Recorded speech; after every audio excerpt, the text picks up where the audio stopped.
شاہد صاحب یہ I am F کے پاس ہم چلے گئے، لیکن جو آپ بات کر رہے ہیں جس طرح ٹیکس اکٹھا ہو سکتا ہے، یعنی آپ نے کہا کہ ایک کلاس کو، یعنی جو سیلریڈ کلاس ہے اس کے اوپر ٹیکس مزید تن دیا ڈار صاحب نے. آپ جو بات کر رہے ہیں بڑی سمپل ہے، جو سمجھ آ رہی ہے مجھے، آئی ایم شور ان کو بھی سمجھ آتی ہوگی، ڈار صاحب کو آتی ہوگی، شہباز شریف صاحب کو سمجھ آتی ہوگی. واٹ از ون ریزن آپ کا خیال ہے وہ اس لیے نہیں کرتے کہ وہ خود پکڑے جائیں گے اس میں؟ ان کو یہ لگتا ہے خود پکڑنے کی بات اس میں کیا ہے؟ ٹیکس تو سب نے دینا نا، لیکن لینا چاہے وہ نہیں زیادہ ہو یا کم ہو. میں یہ کہہ رہا ہوں کہ آپ ملک میں ٹیکس کے ریٹ کو 5-10 3 سلیبز میں کر دیں، سمپلیفائی کر دیں. جس ملک نے سمپلیفائی کیا اس کے ٹیکس میں بہت زیادہ انکریز آیا. یہ 35% ٹیکس کوئی نہیں دے گا.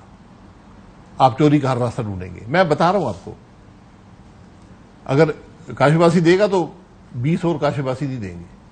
لیکن جب 15% پہ ہوگا تو لوگ سوچیں گے یار کہ ٹھیک ہے، میں پیسہ بھی وائٹ ہے، ہر چیز ہو رہی ہے، اس کو میں کرتا ہوں.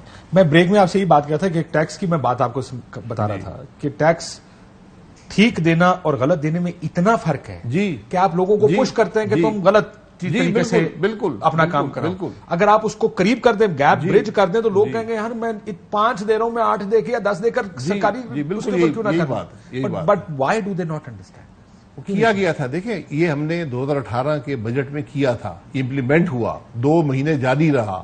جولائی اور اگست 2018 میں یہ ریٹ رہا ہے. اس کو پی ٹی آئی نے ریورس کیا. میں نے مفتاح اسماعیل نے لڑ کے ایف بی آر سے، ہمیں ایف بی آر نے یہ نمبر بھی نہیں بتائے، میں وزیر اعظم تھا، وہ فائنانس منسٹر تھے، کہ کتنا نقصان ہوگا اگر ہم یہ ریٹ کر دیں گے. ہم نے خود حساب لگایا کہ 65 ارب کا نقصان ہوگا، کمی آ جائے گی ریونیو میں اگر وہی ٹیکس پیئر رہتے ہیں جو موجود ہیں اور ریٹ جو ہے وہ 5 سلیب پہ آ جاتا ہے. پھر ہم ان کو بتایا. ڈار صاحب کو نہیں پتا ان چیزوں میں؟ بالکل پتا ہے، پتا ہونا چاہیے ان کو. یہی دیکھیں، آپ سے یہی بات جو ہے وہ آئی ایم ایف بھی کر رہا ہے کہ آپ اپنے ٹیکس کے نظام کو درست کریں، آپ اس بیس کو بڑھائیں. ریٹ کو بڑھانے سے کام نہیں چلے گا، ریٹ کو بڑھانے سے اور کمی آئے گی. آخری دفعہ یہ کوشش کب ہوئی تھی کہ بیس بڑھائی جائے؟ ہم نے سگریٹ پہ ریٹ بڑھایا نا، کیا ہوا؟ آپ کا ریونیو کم ہو گیا. جو کمپنیاں تھیں وہ تباہی کی طرف چلی گئیں، سارا بلیک مارکیٹ میں شفٹ ہو گیا. تو جب بھی آپ ایکسیسو ٹیکسیشن کرتے ہیں، آپ سمگلنگ اور بلیک مارکیٹ کی آپ پیداوار بڑھا دیتے ہیں. یہی ہمارے ملک میں ہو رہا ہے. تو میں یہ کہہ رہا ہوں بڑے بیسک اور فنڈامنٹل ریفارمز چاہیے. You are saying complex problems can sometimes have very simple solutions. Sir, every problem has a solution and they are always simple solutions, logical solutions. But they don't want to do it. But your party doesn't want to do it right now. دیکھیں میری صرف party نہیں ہے، کوئی بھی نہیں کرنا کوئی پارٹی نہیں کر سکی نہ آج تک. سب آئے ہیں، نہیں کیا، لیکن اب وہ سپیس ختم ہو گئی ہے. اب آپ نہیں کریں گے، اب معاملے ٹنکرنگ سے نہیں چلے گا. اب آپ دیکھیں، اب گورننس کی بات کرتے ہیں. ابھی ہم نے ایک اوور سائٹ باڈی بنائی ہے انویسٹمنٹ کے لیے، ہم نے بنائی ہے نا، ایک ایپیکس باڈی بنائی ہے. لیکن کیا ہم نے انویسٹمنٹ، ہم نے جو سارے این او سیز کا نظام ہے اور جب ہم انویسٹمنٹ کر رہے ہیں ان کو فکس نہیں کیا. ان کو فکس کرنے اس باڈی کی ضرورت نہیں رہے گی. باڈی کی ضرورت نہیں ہے.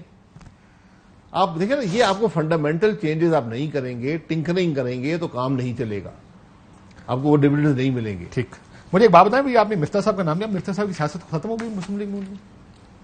مفتاح صاحب نے جو پوزیشنز ہیں ان سے استعفیٰ دے دیا ہے، جو سیاست ختم ہو عہدے تھے ان کے پاس.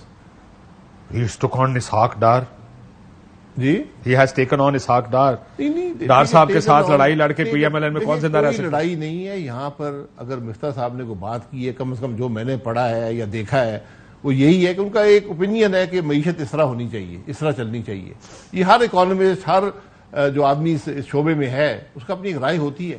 انہوں نے اظہار کیا، لکھ کر بھی کیا، زبانی بھی کی ہے، اس میں کوئی کسی کو پریشانی نہیں. عموماً پارٹی کی اس طرح کے اہم ترین، کیونکہ رشتہ داری بھی ہے ان کی پارٹی کے اندر، ایسے لوگوں کے اوپر آپ تنقید کریں گے تو یہ chucked out of the party, party سے باہر نکال دیا جائے. ایسے دیکھیں پھر جماعتیں نہیں چلتی. لیکن بات یہ ہے کہ ہمیں یہ تعمیری تنقید. آپ پارٹی میں کیسے کیوں برداشت کر رہے ہیں؟ آپ کو کس بات؟ چودھری نثار اختلاف کرتے تھے، اٹھا کے باہر پھینک دیا. He was very senior. آپ اور وہ نہیں، وہ آپ سے سینئر ہیں، الیکشن کم از کم اسمبلی کیا. جی جی، ان کو اٹھا کے باہر پھینک دیا.